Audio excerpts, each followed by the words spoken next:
This is Orson Welles, speaking from London.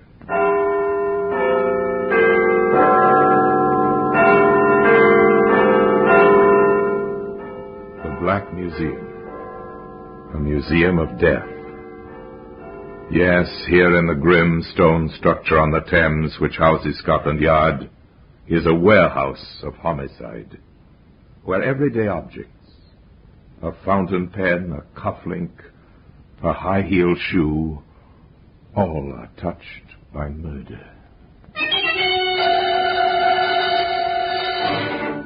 Now here's a scarf, torn and ragged, the faded tartan, a cheap reproduction of the honorable colors of the Stuarts, red with green, blue crossings, and a double overcheck of white and yellow.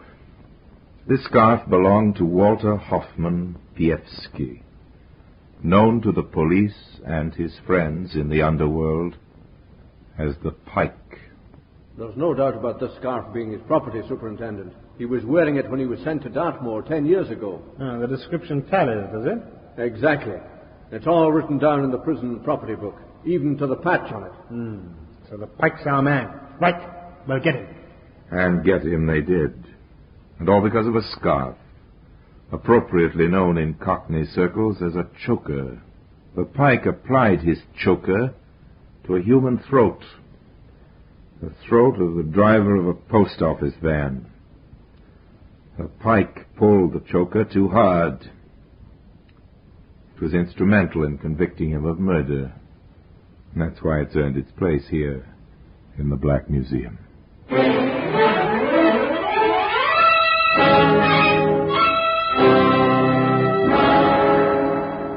From the annals of the Criminal Investigation Department of the London Police, we bring you the dramatic stories of the crimes recorded by the objects in Scotland Yard's Gallery of Death, the Black Museum.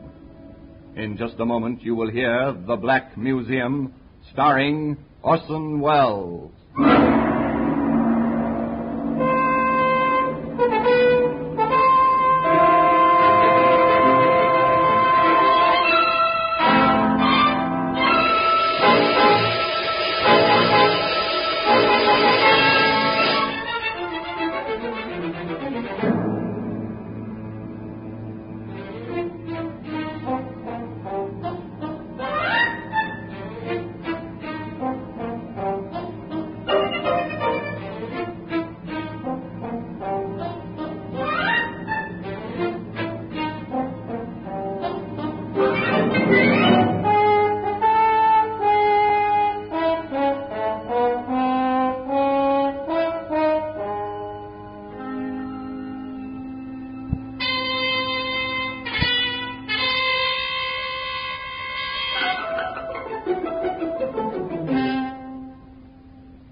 Now, The Black Museum, starring Orson Welles.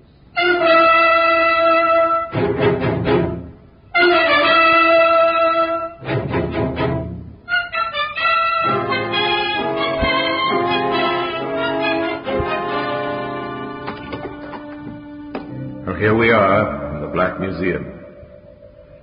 Beyond these gray walls, the mighty roar of London never stops.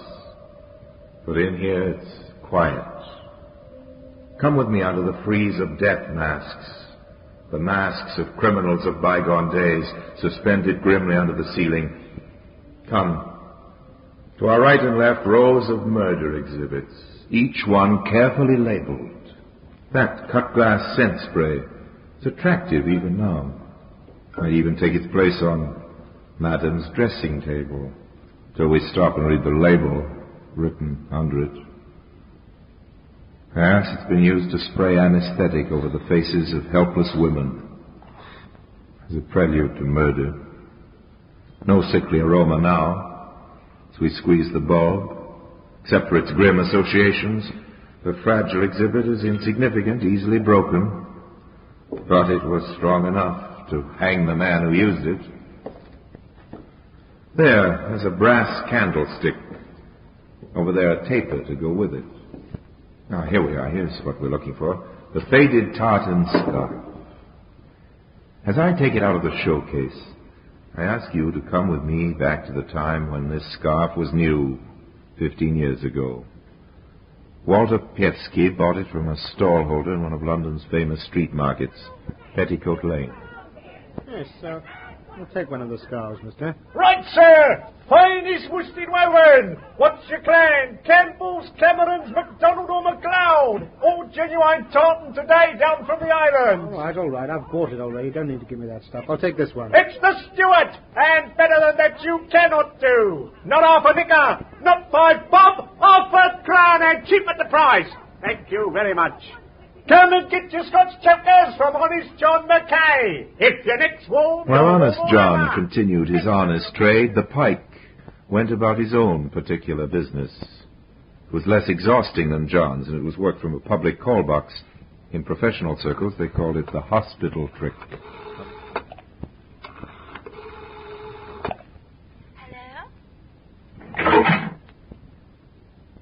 Hello? Is that Mrs. Peterson speaking? Yes, who's that? The London Hospital here, Mrs. Peterson. Hospital? Why, what happened? Well, there's no need for immediate alarm, but I'm sorry to say that your husband has met with a serious accident. Oh, Bill? Is he hurt? Oh, no, what happened? He was knocked down by a bus in the Whitechapel Road about half an hour ago. A mean, crude trick. But more often than not, it worked. While the stricken woman hurried to the hospital to find the husband, who of course was not hurt at all, the pike would visit her house. With the coast clear, he would help himself to whatever he could lay his hands on and get out before the bewildered woman returned. And you notice that the pike could almost camouflage that accent he had. This gift gave him a confidence which was almost his undoing. One time when he and some friends were removing the entire contents of a house while the owners were away on holiday. What about the piano, Pike? Do we take that? Of course we take everything.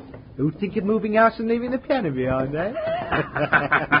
You'll get us blue people like you, Will. Okay, boys, piano then. Oh, crikey, the phone. Here, what do we do about that? Let it ring, I suppose. No. Maybe someone's seen the van outside and checking up. I'd better answer it. Here, go easy. Don't worry, Ed. I know my job, don't I? Oh, yeah. Hello? Is that Mr. Wilson? No, I'm awfully sorry. He won't be back until about 7 o'clock. I'm his brother-in-law. Can I help you? If your sister's there... Oh, Julie's just gone out for half an hour. Can I take a message? Yes, I think you can. I'm her brother. Who the blazes are you?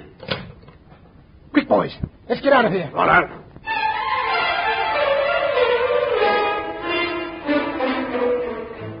So the piano was left behind after all. But Pike got away with most of the household belongings and observed not only were his operations becoming bolder, but he had planned his action carefully. He even knew that Mrs. Wilson's first name was Julie, but he didn't know she had a brother. That must have shaken him, because from then on he changed his tactics. The Pike entered the motor racket, a racket which was to take him in turn from Dartmoor prison to the scaffold. But in his early days as a motor thief, there was still a trace of strange humor about his work. The padlocked car was a case in point. Who's that? Okay, Eddie, it's only me. You wouldn't go reaching for a gun when Pikey walks in on you. Oh, no. I'm sorry, Pike gets me nerves. Well, relax. Now, listen to me. I've got a job for you. No, I'm laying off for a bit. Okay, well, who pays the rent? Oh, I'm only going in for the small stuff. Well, this is a small job I'm offering you. What is it, busting into the Bank of England, eh? No. It's a simple matter of knocking off a nice new motor. Well, what's the dope? Well, it's this way. The car belongs to a fellow named Lambert who lives at 14 Graysdyke Crescent. See? He can't get it into the garage beside the house on account of it being too big. Why didn't the mug measure it before he bought it? Well, that's not our concern. He locks the car up at night, and I've obtained a duplicate set of keys. Oh, nice work, nice work. Yeah, what do you want me in on the job for? You can do it yourself. Oh, there is a little complication. Oh, I thought there would be. This fellow Lambert is like a mother with a child over this car. He fixes it to a lamppost every night with 2 big padlocks and a double chain. Wonder he doesn't put a nappy on it, too. Well, what do we do? Take the lamppost as well as the car? And before I tell you, are you in with me? All right, Pike. I'm in. Then listen to what I tell you. In the early hours of the following morning, the pike and his assistant went along to Graysdyke Crescent, and there, sure enough, chained to the lamppost outside number 14, was a fine new motor car, its cellulose and chromium work glinting invitingly under the lamplight. It's a smasher, eh? What did I tell you? We can clean up 450 on this, and all we've got to do is to remove the back wheel, which is chained to the lamppost. We put on the spare and we're away. Okay, Pike. Let's get cracking. The offending wheel was removed from the axle and left, still chained, to the lamppost. And by the light of the helpful rays from above, the spare wheel was bolted on, the tools were replaced in the boot, and the two men climbed into the car. I hope that ignition key of yours works, Pike. Of course it works. I tried it out last night. Ah, good for you. And here we go.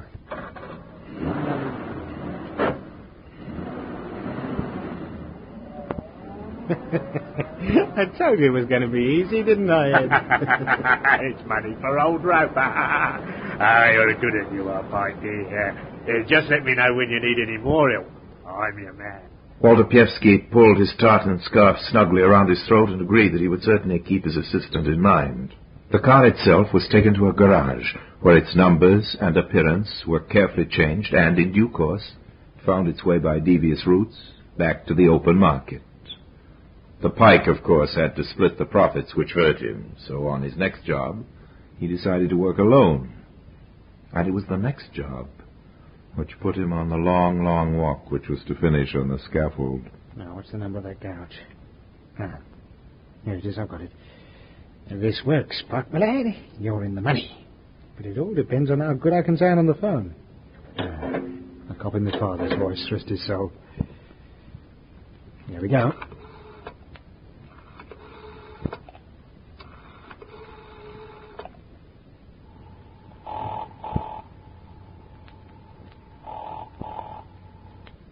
Green's Motors, good evening. Hello? Brins? Yes, sir. Can I help you? My name is Maurice Bluet, of 17 Granford Court. Oh, yes, sir. I know. The big block of flats in Colleton Drive. That's right. I am staying here with a friend, Major General Lewis. Oh, yes, sir. He tells me that you have a new Rolls Coupe in your showroom. Yes, sir. Indeed we have. Yes, well, I'm anxious to take such a car back to the continent with me, but time is pressing. Are you at 17 Granford Court now, sir? Yes, if someone could bring round the car, I should like to see it. Right, I'll be with you in a quarter of an hour, sir. Are you sure that is not too much trouble? Oh, no trouble at all, sir. Thank you very much for ringing. Thank you. I shall be waiting for you.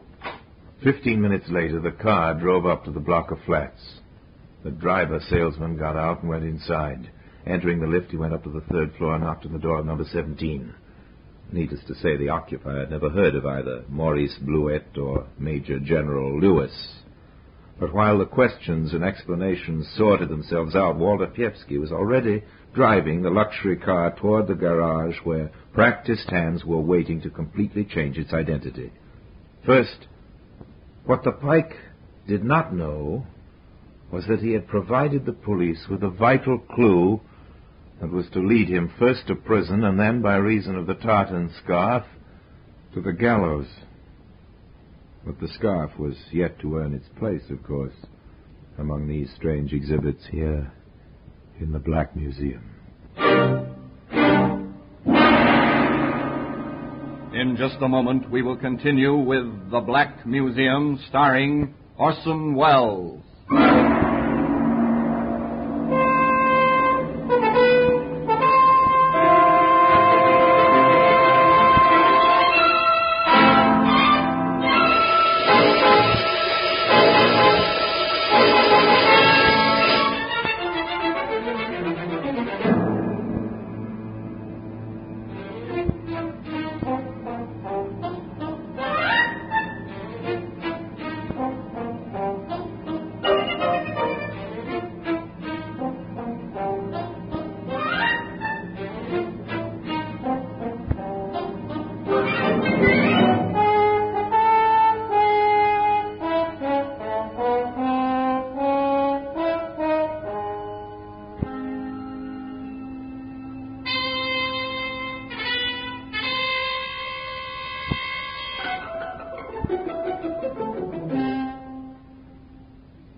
And now we continue with The Black Museum, starring Orson Welles.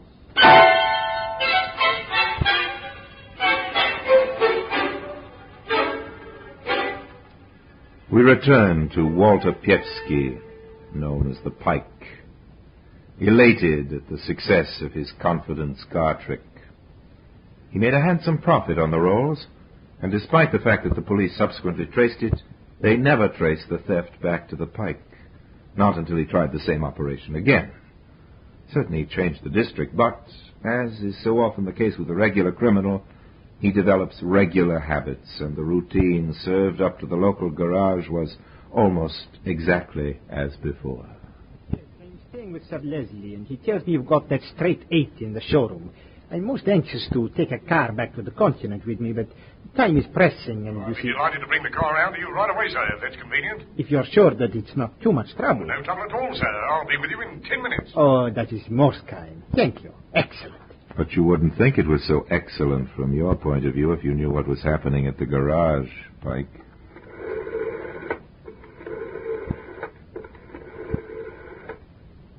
Hello, give me the police. Is that Scotland Yard? Yes, information room. Listen, my name is Slater. I run a garage, Carlsbrook Street, North 1. Yes, sir. A few weeks ago, the local police warned me about a car thief who worked the telephone trick, asking salesmen to take cars round to fake addresses for inspection. He just rung you, has he, Mr. Slater? Yeah, it might be him, or it might be genuine. But he asked me to take a car round to 21 Golston Court, Canimar Street. On the advice of Scotland Yard, Mr. Slater took the car to Golston Court. To make it easier for the thief, he left the doors unlocked and went into the building. When he was safely inside, the Pike left his telephone box and walked smartly over to the waiting motor. There were just two things he didn't know. First, an ignition wire had been snipped, and second, he was being watched. She'll never start until that broken wire is mended, Pike. You're wasting your time. You're going to waste a lot more time, too. 7 years, to be exact. Hello, sir. You having a bit of starting trouble? Oh, hello, officer. Yes, I don't know what's happened here. I'm used to this sort of thing, so is the other constable here. Oh, there's two of you. There's a lot more at the end of the road. Suppose you hop out of that and let us see whether we can't get the car going. No, I can manage. All the same, you might let us have a go for you. Okay. That's the idea. Are you the owner of this car? Hold it, George. He's got a knuckle duster. Let me go, you swamp! No, you don't. Oh, I've got it. Put the bracelets on him, quick. You all right, 71? Well, how is he? Looks as if his jaw's broken, Inspector. Right. Take this man to the station. What's his name? I'm talking. Very well. I'm charging you with grievous bodily harm and resisting arrest for the attempted theft of this vehicle. There may be further charges. There were further charges, including the theft of the big rolls. Walter Piewski, alias the Pike, had played the same game once too often, and a search of his flat in the East End produced more evidence of his varied career in crime. The police had been waiting for him to make his first mistake. This time he'd done it. At the Old Bailey, he pleaded guilty to over 100 crimes, and there were hundreds more with which he was never charged. He was sent to prison for 7 years, and immediately on his reception, his personal belongings were entered in the property book, and he was wearing the tartan scarf, which later was to hang him. Juliet, grey, 7.5, collar, 16, brown, one scarf, red background, green and blue stripes, white and yellow overcheck. The can steward. How do you know that, Piewski? The fellow I bought it from in Petticoat Lane told me. I'll take his word for it. Oh, there's a small tear, 5 inches in one corner. Been roughly patched. Better put that down. Don't worry, boys. I won't accuse you of doing it. Don't you worry. I'll be retired by then. 1 pair leather gloves, size 8. 1 pair black socks, 10. Brown shoes, neat. The tartan scarf had been duly entered, and little did the retiring prison officer dream that his hastily scribbled details were to be subsequently brought up as key evidence in a murder trial. But Piewski signed the list of his personal property, and for the next 7 years he was a guest of His Majesty's government in the most famous prison in England, Dartmoor. But in 1946, justice had run its course. The Pike was given back his personal property, which included the tartan scarf, of course, all duly signed for, and so he was released upon a battle-scarred London. Time passed, and he added to his lawful wages by meager pickings from the black market, and more time passed, until one day the inspiration came to him like a bolt from the blue. He mulled it over in his mind. He carried out the research, and not until the plans were cut and dried did he put Ed Javison in the picture. This is it. This is going to be the clean-up, Eddie. Yeah, what is it, Pike? We're going to stick up a post office van, see? A post office van? Shh. I've been standing in for a chap selling papers right outside a big post office in the West End. Every night I'd watch the mailbags coming out and going into the vans around 6 o'clock. And the other night I hired a car and followed one. It cut through Preston News to Park Lane. Did you say you hired a car? Yes, what about it? Never mind. Go on. Well, I had it out 3 nights and I found the vans don't change their route. It's the news every time. Cuts up a bit of traffic, you see. Yeah, go on. Now, the news are very dark. Badly bombed and no residents that I could see. Yeah, I'll get it, yeah. All we have to do is get a fast car and wait there until the last van comes through. Yeah, how many are there? Only 2. We draw our car out on the path of the second one as if we were going to back into the garage, see? Yeah. The van stops. Yeah. We fix the 2 men in it, fill up our car from the back, and bring the stuff back here to sort. To sort? Oh, I like that. Yes. Here we can bring it through the back way. When do we do it? Well, I think our most profitable haul will be tonight, Friday. Well, what about a car? Oh, you can leave that to me. And Walter Pievsky ran true to form. He wanted a fast car in a hurry. He applied the methods he knew. He worked the telephone trick on a young and trusting motor salesman who duly delivered a shining, high-powered limousine to a block of flats. As he disappeared into the entrance full of expectation, the Pike drove off rapidly to Preston News, where his partner was waiting for him. The timing was perfect. As the car stopped, the first post office van was already approaching. Here, keep your head down there. Here he comes.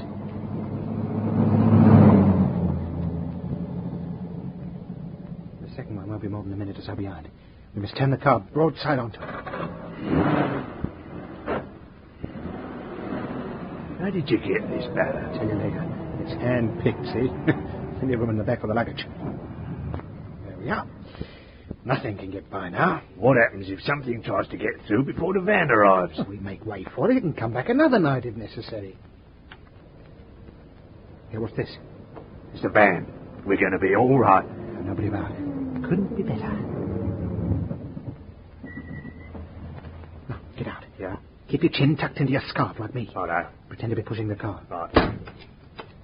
What's up? Come down. Oh, Afraid so. Yeah. Could you give us a push? Sorry, mustn't leave the van. Oh. Well, look, in that case, I wonder if you'd like to earn yourselves 10 bob, eh? If you could ring this number for us when you get to your own destination, it's my garage. I'd like them to send a breakdown for you, eh? That's the idea. Oh, I don't mind doing that for you. I'll do it for nothing. Oh, thanks, Sam. You're very kind. Have you got a pencil? I'll jot down my name. It's rather a difficult one. Yeah, here's a pencil. Help! Dirty thieves! Oh, I shot the both of them. Look, we'll start getting the bags out, quick. No, you don't. I'll shut you up, you snivelling idiot. I'm choking. This skull's choking me. Here, quick with the bags, Ed. Oh, no, here they come. I'm going. You'll swing for it. Start getting the stuff in the car. Okay. Oh, I reckon that's about as much as we can take. Here. Oh, what's happened to the driver? Oh, don't worry about him. Get moving. Here, look at his tongue. His eyes. You've killed him. Stop talking. Get on with the job. There's a car coming. They've got us in their headlights. It's the cops. Well, let's get out of here. Hold tight on the corner. Keep going, they're after us. Oh, watch the traffic lights, they're red. Something's coming. We got through. Oh, I thought we had it. Oh, the police car's held up by the other car. We'll get away. We're going to make it. What's the men? Slow up, we can't get round.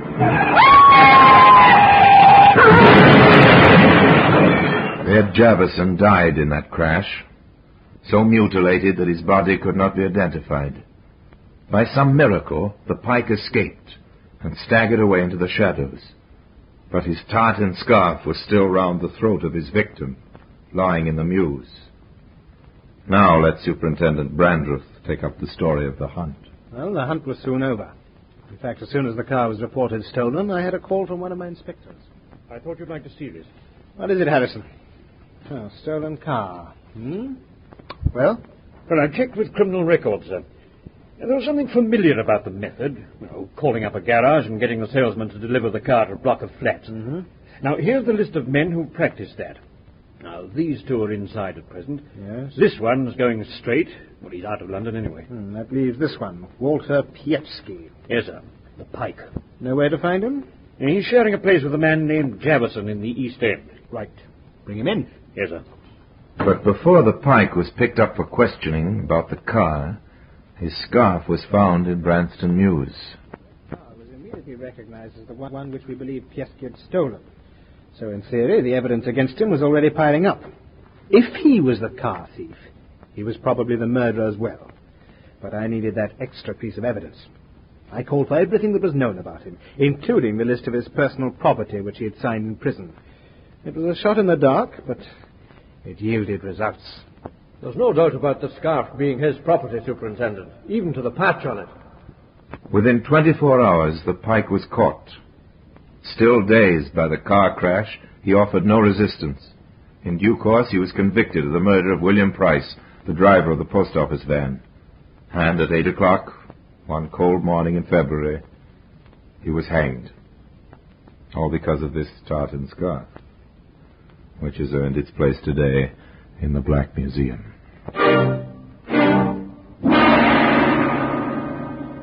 Orson Welles will be back with you in just a moment.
Now here in person is Orson Welles.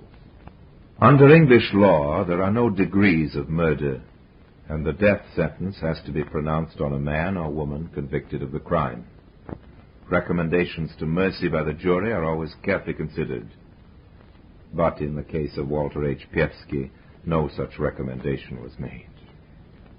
The evidence against him was unshakable, and on the eve of his execution he reproached himself bitterly, not for the death of his victim, or even his unfortunate partner, but for two other reasons. The supreme crime of murder had brought him no profit, and as his last hour approached, he became increasingly angry at his own forgetfulness. Oh yes, they usually overlook something. And that's why the faded piece of tartan has earned its place here among the other exhibits in the Black Museum. Now, until we meet again in the same place for another story about the Black Museum, I remain as always obediently yours.